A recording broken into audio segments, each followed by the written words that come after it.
In an industry that thrives on authenticity and storytelling, Meghan Markle's latest attempt to rebrand herself through yet another empowerment podcast has hit a concrete wall, and this time it's Netflix doing the rejecting. According to verified insiders, Netflix executives flatly refused to promote Meghan's upcoming audio series, branding it internally as disingenuous, manufactured, and strategically manipulative. The rejection isn't just a corporate decision, it's a public relations crisis that exposes the growing fatigue surrounding the Duchess of Sussex and her relentless pursuit of media relevance, often at the expense of credibility. Netflix's internal response to Meghan's proposal was swift and unambiguous. Sources close to the platform revealed that top executives found the project lacking in substance and out of touch with what audiences currently crave. There's a difference between real stories and repackaged virtue signaling, one insider stated. This sentiment echoed the general consensus. Meghan's voice might still command headlines, but it no longer commands respect. Netflix, once her golden ticket after the royal fallout, is making it clear they're no longer willing to bankroll brand Meghan if it means sacrificing audience trust. This latest rejection marks a significant turning point in Meghan's post-royal career. When she and Prince Harry signed their lucrative multi-million-dollar deal with Netflix in 2020, expectations were high. The world watched as the couple promised to create content that would inform and uplift. But fast forward to today and the results have been more noise than narrative. Their docuseries Harry and Meghan stirred controversy but failed to deliver long-term credibility. Following that, the animated series Pearl, Meghan's passion project, was scrapped before it even got off the ground. With each failed project, it becomes harder to ignore the obvious. The Sussex brand is unraveling under the weight of its own hype. Meghan's new podcast was supposed to be her comeback vehicle, slickly produced, guest star-studded, and infused with yet another dose of her well-rehearsed "I overcame adversity" storyline. But Netflix, already bruised from previous underperforming content from the Sussexes, wasn't buying it. Executives reportedly questioned the authenticity of the show's concept and criticized Meghan for continuing to rely on curated victimhood narratives. "You can't keep repackaging the same trauma for profit," said one executive.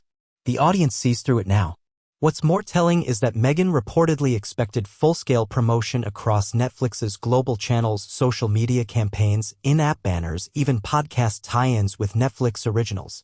When that was flatly denied, she was said to be furious, calling the decision a betrayal and accusing the streaming giant of failing to honor their commitments. But the reality is simpler. Netflix is distancing itself from a brand that no longer delivers.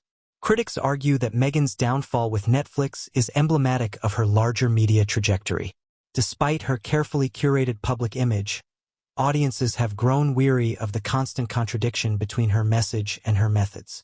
Her Spotify deal ended with little to show besides a few headline-grabbing soundbites and a single season of Archetypes, which was later slammed by Spotify execs, including Bill Simmons, who famously called the couple grifters.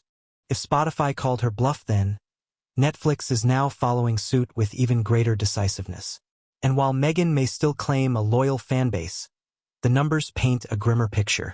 Her past podcast episodes didn't chart consistently, engagement metrics were mediocre at best, and critics panned the interviews as scripted and self-serving.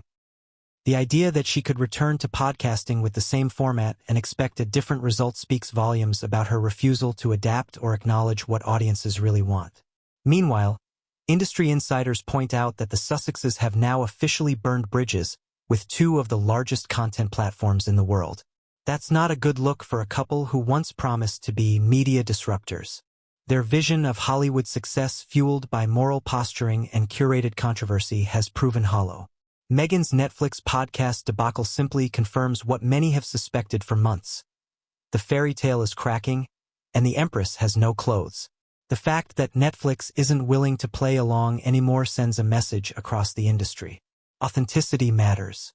And for a duchess who has built her post-royal identity on truth, her ongoing media ventures are beginning to look a lot more like calculated business plays than meaningful storytelling. In the end, Meghan Markle's angry response to Netflix's rejection isn't just about one podcast. It's about a brand in crisis. Her frustration, though real, seems to stem from an unwillingness to face an uncomfortable truth. People are no longer buying what she's selling. And in a content economy where trust is currency, even royalty can go bankrupt.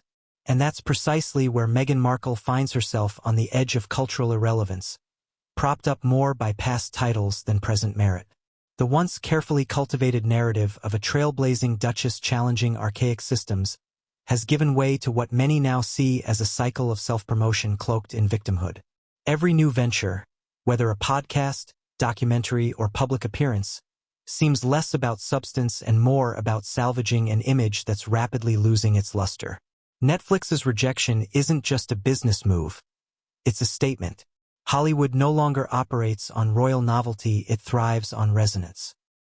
And Meghan's content, despite the gloss and glamour, is increasingly viewed as hollow, a monologue rather than a dialogue. Insiders claim even Meghan's team is scrambling, worried that this latest blow might signal a domino effect across other partners and platforms. The Duchess's response? Blame-shifting, behind-the-scenes outrage, and whispers of new media avenues. But the problem isn't the platform, it's the product. If Meghan wants to reclaim relevance, it won't come from pressuring execs or playing the misunderstood outsider. It will require honesty, evolution, and finally telling a story that isn't centered solely on herself. Until then, the media world is moving on with or without her.